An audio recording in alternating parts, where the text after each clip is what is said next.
공의와 평화의 영으로 오신 예수님의 사랑과 은총이 여러분과 함께 하시길 기원합니다. 오늘은 대림절 세 번째 주일입니다. 대림절은 기다림의 절기입니다. 무엇을 기다리는 것입니까? 대림절은 누구를 기다리는 거예요? 우리는 잘 압니다. 그런데 우리가 그리스도인으로서 예수님을 기다렸는데 어떻게 신앙인답게 그분을 기다려야 합니까? 이 물음이 있습니다. 그리스도인답게 어떤 신앙의 모습으로 예수를 기다려야 합니까? 어떤 모습입니까? 여러분, 예수님에 대한 그리움이 있습니까? 가슴 절절한 그리움으로 그분을 맞아들이려고 하십니까? 어떤 모습으로, 어떤 마음가짐으로 주님을 기다리십니까? 이 말입니다. 황지우 시인의 너를 기다리는 동안이라는 시는 기다리는 사람의 마음을 참 절묘하게 아주 묘사를 잘한 그냥 그 글 자체가 그냥 기다림 자체를 보여주는 시가 있습니다. 내가 오기로 한 그 자리에 내가 미리가 너를 기다리는 동안 다가오는 모든 발자국은 내 가슴에 쿵쿵거린다. 바스락거리는 나뭇잎 하나도 다 내게 온다. 기다려본 적이 있는 사람은 안다. 세상에서 기다리는 일처럼 가슴 애리는 일 있을까? 내가 오기로 한 그 자리, 내가 미리 와 있는 이곳에서 문을 열고 들어오는 모든 사람이 너였다가 너일 것이었다가 다시 문이 닫힌다. 사랑하는 이여, 오지 않는 너를 기다리며 마침내 나는 너에게 가고 아주 먼 데서 나는 너에게 가고 아주 오랜 세월을 다하여 너는 지금 오고 있다. 아주 먼 데서 지금도 천천히 오고 있는 너를 기다리는 동안 나도 가고 있다. 남들이 열고 들어오는 문을 통해 내 가슴에 쿵쿵거리는 모든 발자국 따라 너를 기다리는 동안 나는 너에게 가고 있다. 참 절절한 그리움의 기다림을 묘사하는 아주 멋진 시입니다. 아무리 기다려도 온다는 이가 오지를 않습니다. 문을 열고 들어오는 모든 이들이 행여 그인가 싶어 쳐다봐도 아니요. 그래서 기다리다 지쳐버린 이 시인은 사랑하는 이여, 오지 않는 너를 기다리며 마침내 나는 너에게 간다. 기다린 사람이 가고 있는, 이 시를 읽고 묵상했던 어느 목사님은 이렇게 말합니다. 기다린다는 것은 그에게 온 마음을 집중하는 것이고 그리고 그를 향해서 길을 떠나는 것이다. 시의 마지막 대목은 참으로 비장하기 이를 데 없습니다. 내 가슴 쿵쿵거리는 모든 발자국을 따라 너를 기다리는 동안 나는 너에게로 간다. 여러분의 기다림은 기다리는 그에게로 가고 있습니까? 그 기다림의 그리움에 그것을 향해 가는 그 마음. 대림절에 우리는 오시는 주님을 마음을 다해 온 마음 다해 애절하게 기다리고 있습니다. 모두가 길을 잃고 방황하는 세상에 친히 길이 되어 오실 주님, 사람다운 삶이 무엇인지 잃어버린 채 욕망에 휘둘리며 살아가는 이들에게 하늘빛을 보여주실 그 주님을 기다리고 있습니다. 그분의 고백처럼 기다림은 멈추어 있음이 아니라 그를 향해 나아가는 것입니다 라고 얘기합니다. 여러분, 주님을 기다리고 있습니까? 가슴 쿵쿵거리는 발자국을 따라서 그분을 향해 지금 나아가고 있습니까? 가지 않고 기다리고만 앉아 있는 것을 영적 나태함이라고 합니다. 나태함은요, 신앙적 나태함은요, 대죄 7가지에 속합니다. 대죄 중에 하나예요. 기다리면서 가만히 앉아서 오길 기다리는 사람, 영적 나태함입니다. 여기서 정신이 번쩍 들었습니다. 오시는 주님을 그저 마중 나가지도 못하고 가만히 앉아서 와도 그만 안 와도 그만 시간만 지나가면 된다고 무덤덤했던 그 그리움, 그 기다림, 시간만 때우며 기다리십니까? 아니면 절절한 마음으로 여러분은 기다림을 향해서 나아가고 있습니까? 그분에게로 발걸음을 옮기며 맞이하러 나가는 이 대림절이 되시기를 바랍니다. 우리가 믿는 믿음의 내용은 여러분 무엇입니까? 우리가 그리스도 안에서 소망하며 기대하는 바가 무엇입니까? 쉽게 말할까요? 여러분 왜 예수 믿습니까? 진지하게 물어보십시다. 예수 그리스도 이름 부르면서 그리스도가 나에게 무엇을 해주기를 기다리고 계십니까? 아니, 여러분에게는 그리스도에게 무엇을 하셨습니까? 내 신앙의 내용이 무엇입니까? 물어보십시오. 내 신앙의 내용이, 신앙생활의 내용이 뭐냐는 거예요.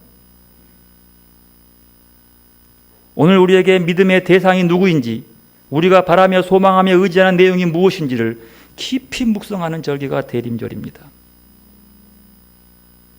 하나님께로 향하는 우리의 믿음은 한없이 무기력합니다. 사소한 사건과 일을 만날 때 우리는 두려워하고 의심하고 불안해하고 조급해합니다. 우리에게 다가오는 크고 작은 삶의 문제와 위기는 우리를 신앙의 혼란 속으로 몰아넣습니다. 거짓이 승리하고 불의가 정의를 비웃고 물질 앞에 양심이 굴복하고 힘과 권력 앞에 판결이 뒤바뀌고 생명의 무고한 죽음들이 빈번할 때 하나님에 대한 우리의 믿음들은 흔들릴 수밖에 없어요. 자칫 깊은 혼란의 어둠 속에 빠져버릴 수 있어요. 그러나 그 반대일 수도 있다는 사실 또한 성경의 교훈입니다.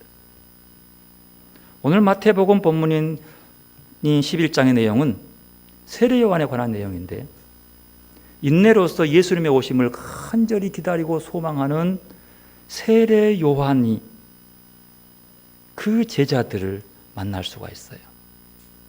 어떤 마음으로 그분을 기다리고 있었던지를 한면으로 볼 수가 있는 거예요. 오늘 본문 3절에 보면 세례 요한이 예수께 이렇게 여짜오라고 제자들이 부탁합니다.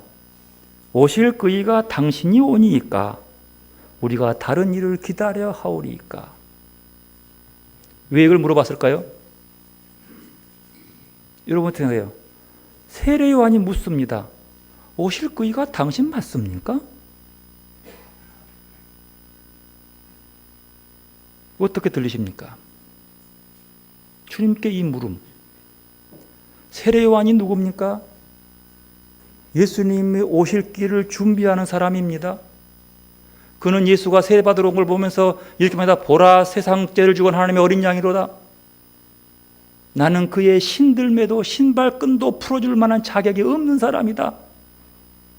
예수님보다 15년 먼저 예언자적 사역을 했음에도 불구하고 나는 그의 신들매도 감당 못한다. 그런 사람이요. 그리고 말하기를 나는 물로 세례를 주지만 이것 가지고 구원이 없어. 이것은 그분을 만나기 위한 그냥 발걸음이야. 그분으로부터, 내 뒤에 오시는 그분으로부터 불과 성령으로 세례받는 자만이 살 수 있다고 얘기하면서 그 길을 제시하고 알려준 사람이었습니다. 세례요한이 누굽니까? 뱃속에 있으면서도 아이를 베고 찾아오는 마리아의 뱃속에 그 온 것을 보면서 그 앞에서 기뻐 복중에서 알아보고 뛰어놀았던 사람이 세례요한이요. 그리고 한평생 그분의 기다림을 하기 위해서 몸에 낙타 트롯을 입고 메뚜기와 석청을 먹으면서 그분의 오실 길을 준비하며 있었던 사람입니다. 그런 그가 갑자기 하는 얘기가 진짜 당신 맞아요? 라고 물어보는 거예요. 이게 웬일입니까? 이 놀라운 질문 앞에 예수님은 이렇게 답하라고 전합니다. 오늘 본문 3절, 4절, 5절 보면요, 이렇게 말합니다. 맹인이 보며 걷는 사람이 걸으며 못 걷는 사람, 맹인이 보며 못 걷는 사람이 걸으며 나병 환자가 깨끗함을 받으며 못 듣는 자가 들으며 죽은 자가 살아나며 가난한 자에게 복음이 전파된다 하라. 이렇게 말하는 거예요. 다른 얘기 하지 않습니다. 예 아니오가 아니라 이렇게 얘기하고 있는 거예요. 나는 지금 가난한 자에 복음 전한다. 네가 기다리고 있는 메시아가 맞는지 네가 평가해라, 그 뜻입니다. 보지 못한 자를 보게 하고 못 걷는 자를 걷게 하고, 오늘 이사야 35장에 나오는 내용과 거의 같은 것을 반복하고 있어요. 그런다. 그러면 네가 기다리고 있는 사람이 맞는지 평가해봐라, 그 뜻이요. 그때 예수님은 그것에 대해서 그 질문을 받고 그 답을 준 다음에 이렇게 말씀합니다. 6절, 누구든지 나로 말미암아 실족하지 아니하는 자는 복이 있도다. 실족하지 아니하는 자, 주님의 오심을 믿을진데 강한 믿음으로 오래 참고 인내하면서 기다리는 자, 이쯤이면 되겠지라고 하느라 기다리는 자, 즉 오늘 6절의 말씀은 세례 요한에게 실족한 자라고 명해버립니다. 여러분 이해되십니까? 어떻게 예수님을 기다리며 그렇게 준비하는 세례 요한 예수님은 실족하는 자, 이렇게 질문한 사람은 이게 실족하지 않는 자가 복이 있는데 그 말은 실족했다는 거예요. 이럴 수 있냐는 거예요. 더 나아가서 예수님은 11절에 말합니다.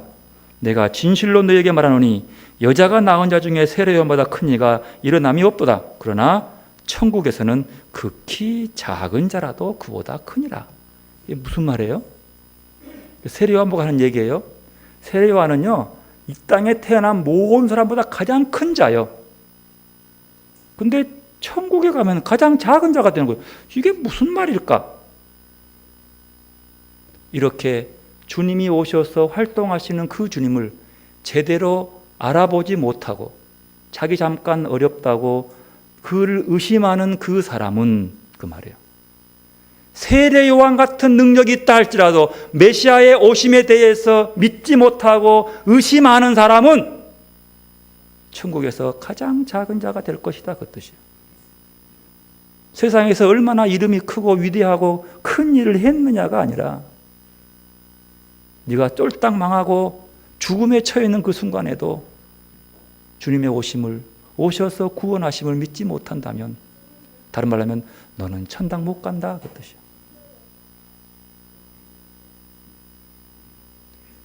세례 요한이 이런 취급 받을 수 있어요? 왜 그랬겠어요? 여기서 우리가 들어보아야 할 질문입니다. 왜 이랬을까? 두 가지로 볼 수 있습니다. 하나는 세례 요한 자신이 정말로 의심스러운 거예요. 또 하나는 제자들이 그렇게 의심스럽게 하고 있으니까 그들에게 가르쳐 주기 위한 것으로 보지만, 저는 세례 요한 자신이 조금 흔들렸다고 볼 수 있어요. 지금 11장에 보면 세례 요한은 감옥에 갇혀 있습니다. 마케루스라고 하는 사해 동쪽에 있는 성인데 제가 가봤어요. 그 밑에 굴속에 갇혀요. 마케루스는 헤롯 안티파스가 여름 궁전으로 지어놓는 곳이에요. 여러분 사해 근방 되게 좋아요. 산속에 보면은요. 거기다 지어놓고 있었는데, 거기다가 세례 요한을 가다 놨어요. 그 이유는 이 안티파스가 이게 이게 망나니가 돼가지고 이 녀석이 왕을 하면서 자기 동생 아내가 이쁜 거야. 그래가지고 그냥 이 동생 아내하고 그냥 이렇게 연문을 퍼뜨린 다음에 그걸로 못 참으니까 자기 아내하고 이혼해버리고 그 사람을 데리고 와버렸어요. 아내를 데려온 거예요. 왕의 힘으로 그것을 눌러버린 거예요. 세례 요한이 그걸 두고 참을 수 없었습니다. 이런 불의한 세상이 어디 있냐고. 아무리 내가 힘이 있지만 동생 아내를 빼앗아 네 아내를 삼는다는 것이 이것이 올바른 하나님의 나라의 사람들이 해야 될 일이냐고 강하게 외칩니다. 나아가서 크게 외치는 거죠. 사람 듣는 마다 이럴 수 없다고, 저거 가만두면 안 된다고 사람들을 선동하기 시작합니다. 이것저것 막다가 자기의 본질보다도 누가 이 사실을 알렸냐고 그 사실 경로를 찾아가면서 세례요한을 잡아서 가둬버립니다. 그 가둠은 죽이기 위한 거야. 그 하나 죽으면 끝나니까. 그렇게 불의함 속에서 갇혀 있습니다. 세례요한은 죽음이 임박합니다. 그 사실을 본인도 알고 있었어요. 그런데 메시아가 오시면 공의로 오시는데 그 내가 기다리는 그분은 거기에 대해서 아무 말도 안 하는 거야. 동조도 안 해주고 자기가 감옥에서 꼭 사형받으려고 하는데도 불구하고 와서 넌 좀만 참아라 이렇게 해놨지, 내가 너 뽑아줄게 이렇게 뭘 이런 암시를 줘야 될 텐데 아무 응답이 없는 거야. 저분 진짜 맞나? 흔들리기 시작한 거예요. 주님이 오시면 이 땅은 하나님 나라가 되는 것이고 평화로운 나라가 되는 것이고 분열과 분쟁도 없어지고 불의는 사라지고 어둠에 불의는 사라지고 빛이신 의가 들어오고 어둠을 물리칠 텐데 저분이 오셔서 이렇게 활동하고 계시고 이제 이미 시작했는데 하나님 나라 갖고 왔다고 회개하라고 마친 거 똑같았는데 갑자기 이 사건에서는 예수님이 조용하신 거예요. 그리고 들려오는 응답은 뭡니까? 내가 맹인도 고치고 이랬다. 내가 가난한 자에게 복음 전한다. 너무 틀린 거예요. 지금까지 생각했던 메시아의 모습과 좀 다른 거예요. 분명히 이분이었는데 그래 물어보는 거예요. 혹시 다른 사람 기다려야 할까요? 아니십니까? 그 마음속에 율법적으로 믿어왔던 메시아에 대한 상이 딱 잡혀 있는 거예요. 그래도 마음 넓고 겸손했던 세례 요한은 예수님을 알아보고 충분히 깨달았는데 결정적인 어느 순간 죽음 앞에서요. 죽음 앞에서 이건 나도 못 구하는 메시아가 전짜일까? 내일 죽는 거야 상관없지만 내가 죽고 나면 이렇게 불의하고 어두운 세상을 누가 밝히겠노? 그 뜻이야. 나는 이렇게 살아있다 할지라도 내 뒤에 오시는 이는 나보다 훨씬 더 큰 힘을 가지고 더 큰 능력으로 세상을 밝게 만들 텐데 내가 죽어가도 아무 말도 하지 않는 저 예수를 놓고 진짜 내가 기다리는 메시아가 맞을까? 이것이 세례 요한의 고민이었어요. 결국 그 고민이 그를 약간의 예수를 의심하게 하고 메시아가 아닌 것에 대한 불안감이 그를 휩싸이게 되는 겁니다. 오실 거이가 당신 맞아요? 여기서 여러분 중요한 것이 있습니다. 이렇게 또 주님 말하죠. 너희들이 무엇을 보려고 광야로 갔느냐 말이에요. 뭘 보러 갔어요? 세례 요한 보러 간 것이 아니라 세례 요한을 통해서 예수를 보러 간 거예요. 근데 그들은 예수를 보지 않고 누구를 봐요? 세례 요한 보다가 아이고 저렇게 바른 소리 하다가 감옥 갇혔네? 죽네? 그럼 뭐예요? 낙심하는 거예요. 아이고 저거 내가 잘못 믿었나? 의로운 자가 넘어지면 사람들이 실망합니다.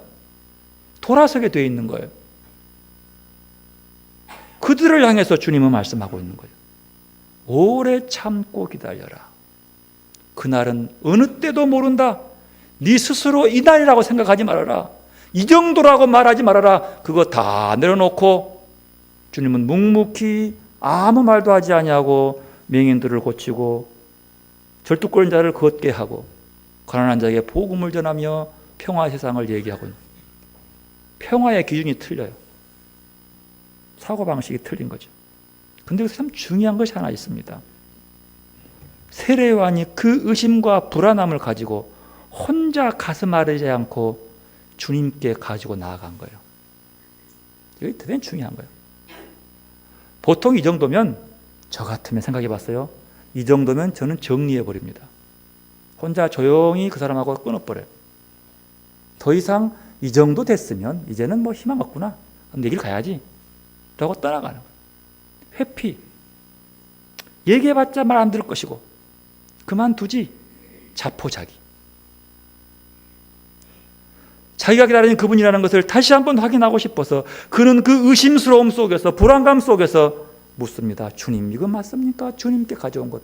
여러분, 여기서 배우고 있습니다. 우리 속에 정말로 엉뚱한 신뢰 때문에, 엉뚱함 때문에 힘드십니까? 주님께 물어보십시오. 사람께 물어보십시오. 100이면 100, 그 사람 메시아 아닌 것 같아.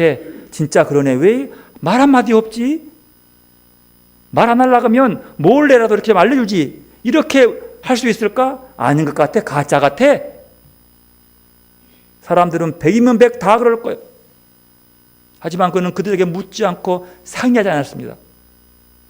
주님께 갑니다. 맞습니까? 주님께 가져가는 것. 여러분, 이게 믿음인 거죠. 그래 주님께서 말씀하시는 거예요. 이것이다. 내가 말하는 것은 나는 이거다.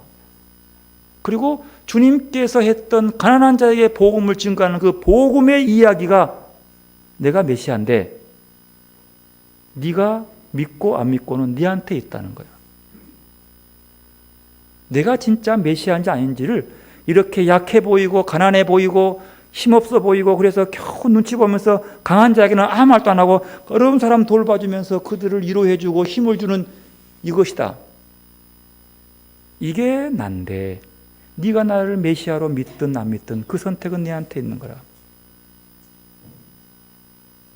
그 주님을 기다리고 정말로 주님을 있는 그대로 기다리지 않고 자기 전제를 떼놓고 기다리는 그 주님. 그게 믿음이라고 하는 거죠. 여러분, 우리가 인내라고 하는 것은 소망과 연결되어 있습니다. 인내가 있어야 돼요. 그리고 그 속에는 믿음과 연결되어 있는 거예요. 믿음으로 가요. 그 믿음, 예수에 대한 믿음, 무슨 일을 하도 그분이 메시아라고 믿어주는 것이 믿음이라고 하는 거예요. 그런데 세례 요한은 잠깐 아닌 것 같아 하는 그 의심이, 그 질문을 나왔는데 그 질문이 들어오면 천국에서 지극히 작은 자보다 더 작은, 즉 천국 못 간다는 뜻이에요.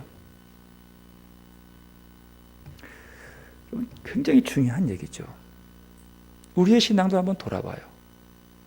주님의 믿음을 주님이 있는 그대로 하고 있는 그 모습을 내가 영접하고 받아줄 수 있냐 하는 얘기예요. 그 모습. 여러분, 그게 믿음인 거예요. 세례 요한을 통해서 우리에게 말씀하시는 것은 그겁니다.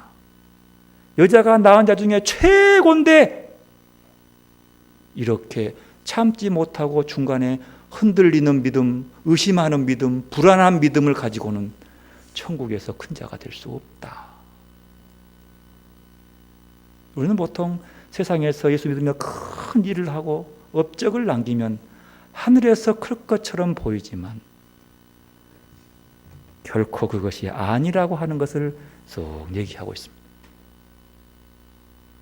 여러분, 우리의 삶 속에서 소망과 믿음을 가지고 인내하며 주님을 기다리지 못하면 오늘 본문의 세례 요한처럼 이런 책망을 들을 수 있습니다. 물론 세례 요한이 그 뒤에 안 나옵니다만 틀림없이 얘기가 그분이 주님입니다라고 믿었을 거예요. 자기의 뜻을 이루는 것이 아니라 그냥 그분 뜻대로 따라갔을 거예요. 십자가의 길에서 의심할 수 있었지만 그냥 그거 주님의 길이니까 믿음으로 따라갔을 거예요. 오늘 이사야 본문은 인내로 참고 기다린 자의 삶이 무엇인가를 이야기하고 있습니다. 35장, 이사야 35장의 삶은요 34장과 함께 있습니다. 34장은요 아수르의 제국 아래에서 포로로 잡혀가고 노예로 살아갔던 이스라엘 백성들을 얘기하고 있는 거예요. 그들의 삶 속에서 엄청난 아픔이 있었습니다. 뭐 더 설명할 필요 없죠. 자기 삶의 자리에서 모든 것들이 통제당하고 억압당하고 현실적 권력 앞에서 헤어나지 못해서 그 억눌림의 아픔 속에서 하나님을 대한 믿음이 흔들릴 수밖에 없는 거죠. 조롱합니다. 야, 네 하나님 어디 갔냐? 그 힘도 없는 하나님 말이야. 그럼 왜 믿고 있냐고. 그 말 앞에 흔들릴 수밖에 없는 거죠. 그래서 오늘 35장 1절에 보면 이렇게 말을 하지요. 광야의 메마른 땅이 기뻐하며 사막이 백합화같이 피어 즐거워하며. 이건 세 가지 땅이 있죠. 광야, 메마른 땅, 사막. 이 광야 메마른 땅 사막이라고 하는 것은요, 사람이 살기 어려운 땅이에요. 생명이 없는 땅이에요. 이 땅은 한마디로 말하면 하나님이 없는 땅입니다. 더 나아가서 이 땅은요, 사람뿐만 아니라 사람의 마음의 상태를 내포하고 있어요. 여러분, 유대 랍비들은요, 장애인들을 비유할 때요, 메마른 사람, 이렇게 했어요. 사막과 광야, 이렇게 메말라버리고 사람이 살기 힘든 바싹 말라버리는 그런 상태의 모습을 비유하면서 심한 장애를 앓은 사람들을 그거에 비유했어요. 근데 오늘 보면 그런 사람의 마음이든 물리적인 진짜 메마른 땅 사막이든 간에 그곳에 어떻게 하면, 4절 보시죠. 뒤에 보면 여호와 너희 하나님이 오사 보복하시며 갚아주실 것이며 하나님이 오사 너희를 구하시리라. 하나님이 오사, 하나님의 나타나심, 하나님이 오셔서, 하나님이 오시면 그 광야와 메마른 땅이 어떻게 해요? 기뻐하는 거예요. 원래 광야와 메마른 땅은 기뻐할 수 있는 땅이 아니에요. 기쁨이 없는 땅이야. 근데 하나님이 오시면 기뻐하는 거예요. 백합화가 피는 거예요. 사막에. 백합화라는 것은 꽃이 피었다기보다도 꽃향기예요. 그 아름다운 향이 난다는 거예요. 사막에는 꽃향이 있습니까? 그 향이 난다는 거예요. 누가 오면 하나님이 임하는 자리예요. 그러면 유대 랍비들처럼 모든 장애인들, 전원자들, 맹인들, 막 장애인들을 이런 뭐 광야고 메마른 땅이고 사막으로 비유했다 그러면 그곳에 주님은 눈먼 자를 보게 하시고 저는 자를 걷게 하시고 뛰게 하시고 말 못한 자를 말하게 하시고, 유대 랍비들이 얘기했던 그런 메마른 것들이 변해서 뭘로 바꿔요? 기쁨으로 바꿔주는 거예요. 거의 복음서에 나오는 얘기거든요. 하나님이 임재하고 주님이 함께하는 그 자리에는, 주님의 영접적으로 나타난 그 자리에는 이렇게 메마른 땅들이, 사막들이 기쁨으로 바뀐다는 거예요. 2절은 그것이 무성하게 피어 기쁜 노래로 즐거워하며, 그럴 수밖에. 38년 된 병자가 걸으면서 기뻐 뛰며 뭐 했어요? 하나님께 영광을 돌리며 갔다고 얘기했어요. 그럴 수밖에.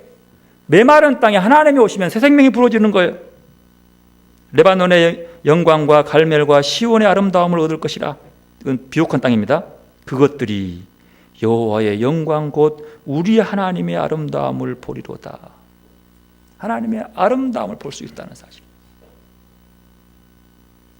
여러분 신앙 속에서 아름다운 꽃 한 송이에 하나님의 아름다움을 보십니까? 아니, 보십시오. 아름다운 살아있는 꽃 안에서 하나님의 아름다운 영광을 볼 수 있는 눈, 이게 신앙의 눈이에요. 하나님의 살리신 눈을 볼 수 있는 눈, 이게 믿음의 눈이라고 하는 거예요. 볼 수 있는 눈이 필요한 거예요. 그렇게 보는 거죠. 그리고 하나님이 나타나셔서 그들에게 임하면요, 이렇게 말합니다. 5절 이하 이렇게 되는 거예요. 읽어봅시다. 5절 6절. 그때에 맹인의 눈이 밝을 것이며 못 듣는 사람의 귀가 열릴 것이며 그때에 저는 자는 사슴이 같이 뛸 것이며 말 못하는 자는 혀는 노래하리니 이는 광야에서 물이 솟겠고 사막에서 시내가 흐를 것입니다. 7절은 뜨거운 사막이 변하여 무엇이 돼요? 못이 되고 연못이 될 것이고 메마른 땅이 변하여 뭐요? 원천이 되고, 원천은 그 샘줄기의 그 시작점, 출발점, 물이 나오는 출발점, 물은 생명이거든요. 될 것이며 승량이 눕던 풀과 갈대가 갈대와 부들이 살 것이다. 갈대와 부들은요, 늪지대가 되는 거잖아요. 원래 그 요르단과 그 이스라엘 땅들은 아주 오래오래 수억 년 전, 하여튼 뭐 연도에 나왔지만 그때는 그곳이 바다였어요. 늪지대가 돼 있었어요. 왜냐하면 거기 발굴되는 유적들을 보면 막 아름들이, 나무 화석들이 있어요. 그 늪지대에서 아주 굉장히 수풀이 무르진 거예요. 그게 사막이 된 거예요. 그런데 하나님이 임하시면 그곳이 다시 그런 땅이 된다고 하는 뜻이에요. 아니, 이것은 우리들의 사람의 마음이에요. 이 세상이 지금 대한민국이 메마르고 광야 같고 사막 같은 이런 척박한 땅의 모습이라는 걸 여러분 비로 이해가 되시죠? 이 땅에 하나님이 오면 백합화의 향기가 풍겨온다는 사람. 그곳에 임하면 어떻게 임합니까? 의로 임한다고 하는 사실입니다. 여러분, 하나님은 우리의 삶 속에 침투해 오시는 게 언제요? 현재적입니다. 하나님은 언제 옵니까? 현재적, 현현 그렇게 얘기해요. 하나님의 나타나심은 그분의 구원인데요. 하나님의 구원은 미래적 구원이 아니라 현재적 구원이에요. 그 현존이에요. 지금이에요. 지금. 시간적으로는 지금. 그리고 지금 오셔서 지금 우리를 구원하시고 지금 그 구원을 통해서 하나님께서 영광을 받으시는 거예요. 영광은 지금 있는 거거든요. 아수르를 비롯한 통치국의 억압하에서 고통받는 이스라엘의 백성의 삶, 오늘 우리의 삶은 제국화되고 교조화되고 세속적 권력의 작동들을 인식하고 교회와 성도들의 삶이 그것들 통치하에 있음이 비유된 거예요. 그것들 하에서 거기에서 하나님이면 그것들을 싹 깨트리고 말이에요. 지금 오셔서 과거가 아니라 지금 오늘 현재적 사건으로 임하시는 그 행동. 여러분, 그리스도를 통한 하나님의 구원은 종말론적 구원입니다. 그런데요, 하나님은 자연과 우주 질서를 뒤바꾸면서 구원하십니다. 이걸 천지개벽이라고 그래요. 뒤바꿔요. 지금의 체제의 구조를 뒤바꿔야 되는 거예요. 그렇지 않고 하나님의 의가 이루어질 수 없는 거예요. 우리 삶 속에 불의를 뚫고 억압을 뚫고 침투하시는 주님, 이게 정말로 중요한 부분이죠. 여러분, 그 의라고, 하나님의 의라고 하는 것은요, 의는 구원을 따라옵니다. 의와 구원, 하나님의 의와 하나님의 구원은 동시적 사건으로 이루어져요. 불의한 세상에 하나님의 의가 오면 의가 통치하는 곳이 구원이 되는 거예요. 물어봅시다. 이 나라 땅은 불의한 땅이요, 의로운 땅이요? 불의한 땅이요. 그래서 백성들이 의를 외치는 거예요. 그래서 겨우 이제 의가 싹을 터서 겨우 대통령 탄핵 하나 통과됐어요. 겨우. 이게 뭐냐 그러면 하나님의 구원이 싹이 튼 거랑 마찬가지예요. 공이거든요. 분명히 불이거든. 나는 법관이 아니라도 불이야. 그것은 불의를 의로 바꾸는 것, 하나님이 바꿔주시는 거예요. 그리고 하나님의 그 의는 그 자체가 구원이 되는 거예요. 이 나라의 모든 그런 뿌리 깊은 불의하고 은큼한 것들을 다 끄집어내서 다 드러내고 사람답게 가장 기본적인 삶의 길로 바꾸어지는 것은 개벽이 돼, 천지 개벽이 돼야 돼요. 바뀌어야 돼요. 세상이 뒤틀리고 뒤바뀌지 아니하면 새로운 것이 날 수가 없는 거예요. 그래야 하나님이 그를 심판하는 거죠. 그런데 우리가 주목해야 할 것이 있어요. 하나님은 우리에게 그렇게 어둡고 불의가 가득한 삶 속에서 우리의 삶 속에 침투하고 국교 세상에 들어오지만, 국회의원이 120명이 기독교인이라네요. 국회의원들이 그렇게 말씀하지만 그들이 왜 하나님의 음성을 듣지 못할까요? 왜 보지 못할까요? 하나님이 목에 핏줄이 서면서 피가 터질 만큼 그렇게 강하게 의를 외치고 구원을 외치지만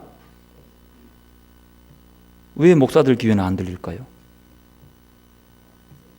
왜 여러분 귀에는 평상시 하나님의 음성이 안 들리십니까?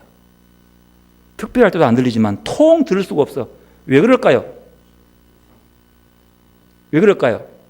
막혀서요? 아니요. 하나님은 뚫고 들어와요. 아무리 큰 억압이 있다 할지라도 하나님은 오셔서 말씀하신 거예요. 찾아오셔서 실현되는 그 자리는 구원의 자리로 바뀌어요. 근데 왜 못 듣습니까? 왜 못 봅니까, 하나님을? 내가 듣고 싶은 것만 듣고 보고 싶은 것만 보기 때문인 거예요. 하나님이 말씀하셔도 내가 듣고 싶은 말이 아니면 안 들어버려. 내가 보고 싶은 거 아니면 안 봐버려. 하나님이 보여줘도 뭐 저게 뭔데? 나하고 내 보고 싶은 게 아니니까 안 보는 거예요. 하나님께서 주시는 말씀이 내가 살고 있는 계획에, 삶의 계획에 걸림돌이 되는 거예요. 여러분 질문합시다. 내 생각에 예수님의 말씀이 걸림돌이 된 것은 없습니까? 왜요? 내가 듣고 싶은 것만 듣거든. 내게 필요한 것만 들으려고 하거든. 하나님의 의의 길과 생명의 길을 가도록 우리에게 보여주시고 말씀하는데 왜 보지 못하는 거예요? 내 의지와 확신으로 내게 유익이 되는 것들만 보려고 하기 때문이에요. 내 생각과 계획만 관철시키려고 하기 때문이에요. 이게 욕망이야. 이게 욕심이야. 여러분, 점쟁이들은요, 신내림을 받는다고 하거든요. 신내림 받고 나면 이게 안 받으면 막 병이 들고 막 시리시라고 막 죽으려고 그래. 고생 무지하게 해. 할 수 없이 안 죽으려고 신내림 받아서 막 이상한 짓을 해요. 말 안 들으면 막 된통 얻어맞아. 억지로 시키거든요. 억지로 한다 그러거든요. 귀신들은 억지로 시켜요. 근데 하나님은 우리한테 절대로 억지로 하지 않아요. 하나님의 아들 예수님을 이 땅에 보내시면서 그 별볼 여론을 천하대 천한 마리아에게도 잉태해 나고 싶어 하는데 의견을 물어봐요. 만약에 마리아가 거기 천사의 의견에 동의하지 않았으면 그녀를 통해서 예수님 이 땅에 오시지 않습니다. 하나님은 그러신 분이에요. 그것이 그래서 인격적인 분이라고 그래요. 우리에게 자유의지를 주셔서 죄를 지어도 내 선택인 거예요. 하나님이 우리에게 그렇게 말씀하시고 길을 보여주어도 보지 못하면, 듣지 못하면 그건 나한테 책임이 있는 거예요. 세례요한 같은 여자가 낳은 자 중에 가장 큰 자도 그 앞에 하나님 있는데 당신 진짜 맞아요? 라고 물어보면 그저 믿고 따라가는 사람보다도 천국에서 가장 작은 자가 된다는 사실이에요. 이것이 바로 우리가 주의 음성을 들으려고 마음 열어놓는 거예요. 주의 음성. 저는 그런 것들을 요즘 좀 느껴요. 주의 들려오는 음성. 그 음성 앞에 들려오는 게 내한테 있어요. 내가 네한테 목사 직분 준 이유가 뭔 줄 아냐? 물어보는 거예요. 뭐하라고 목사 직분 줬겠냐? 그 말 앞에 무릎을 꿇을 수밖에 없어요. 뭐하라고 주었겠냐고. 내가 뭐하라고 네한테 직분을 줬겠냐? 그 일을 줬겠냐?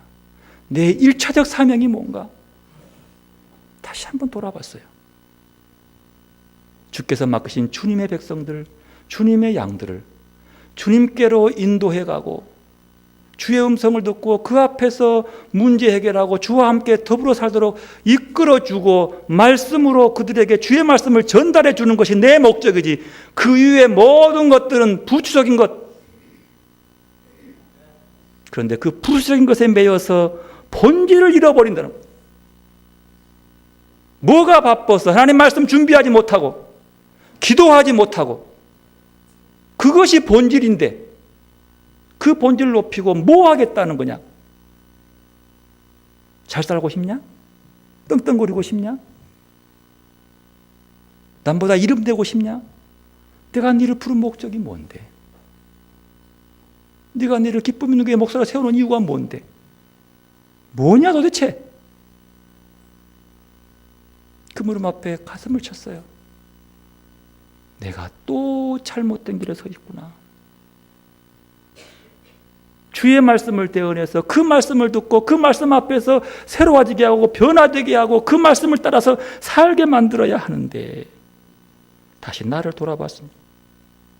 좀 더 겸손함과 정직함으로 주의 뜻 이루어지게 의심하거나 불편하지 않냐고, 그저 내게 준 제1차적인 소명의 목적을 위해서 올인하고, 다른 것들이 부족하고 다른 것들이 어리석고 미흡해도 이 본질을 놓치지 않고 무릎 꿇게 해달라고 다시 한번 돌아보았습니다. 여러분, 여러분의 기독교인의 삶의 원리가 무엇입니까? 중세 수도자들은 세 가지의 원리로 살았습니다. 첫 번째는 청빈이랍니다. 청빈은 물질적으로 가난한다는 그런 말만 아니고 주님 한 분만으로 만족하겠다고 하는 것. 그게 청빈이야. 저는 이 말에 많이 부딪혀요. 속이 불불 끓을 때에 들려옵니다. 야, 왜 너는 그걸로 만족하려고 그러냐? 주님 한 분만으로 만족한 것이 아니라 다른 일이 안 이루어지면, 내가 하고 싶은 일이 안 되면 그렇게 속을 끓여. 그게 주님이 아닌데, 이것이 이루어지면 속이 시원하고 주님만으로 만족하지 못한다는 뜻이요. 아, 주여, 내가 또 청빈하지 못했습니다. 두 번째 원리는 순결입니다. 순결은 내 영혼이 오염되지 않고 유혹되지 않고 내 몸을, 내 영을 온전히 주님 앞에 드리는 깨끗이 살겠다는 거예요. 주님 보시기에 깨끗이. 대한민국 헌법만 피해가며 솔솔솔 피하는 미꾸라지가 아니라 하나님 앞에 깨끗한 삶으로 내 몸을 드리겠다고 하는 거예요. 이게 순결이에요. 우리에게도 필요한 거죠. 순종이죠. 하나님과 영적 지도자 앞에 순종하며 살겠다. 공동체 원리를 따르며 살겠다. 이것이 주어지는 삶의 원리로 다시 한번 우리의 신앙을 돌아보게 했습니다. 여러분, 대림절은 막연히 혹은 자기 욕심에 겨워 어떤 해결사를 기다리는 때가 아닙니다. 우리 내면의 욕심을 비우고 믿음을 밝혀서 귀한 열매를 바라고 길이 참는 농부처럼 한없이 가난하고 한없이 연약한 모습으로 오시는 아기 예수님을 우리 마음으로 받아 모실 때에 그분을 기다리는 것입니다. 예수님이 오시기로 하신 바로 그분이 되심, 그러한 순전한 믿음 안에서 이루어지는 겁니다. 대림절 세 번째 주일을 맞이한 여러분에게 그렇게 오시는 그리스도의 성탄의 감격이 뜨겁게 임하기를 축원합니다. 이 시간 겸손하게 한번 돌아보십시오. 하나님께 나아가십시다. 내 생각과 달리 예수님의 생각과 뜻이 내게 걸림돌이 되고 있는 것은 없는가? 한번 진지하게 물어보십시오. 내 계획과 달리 예수님이 나를 향한 그 말씀이 내게 걸림돌이 되고 있지는 않는가? 마음이 청결한 자는 하나님을 볼 것이라고 말씀하십니다. 겸손한 마음으로 우리를 찾아오시는, 우리 안으로 침투하시는 삼위일체 하나님의 현존과 활동에 깨어서 전 인격적으로 응답하는 시간입니다. 겸손히 기도로 나아가 내게 찾아오시는 하나님을 깨끗한 마음으로 맞이하는 시간 되시기를 바랍니다. 기도로 나가십시다.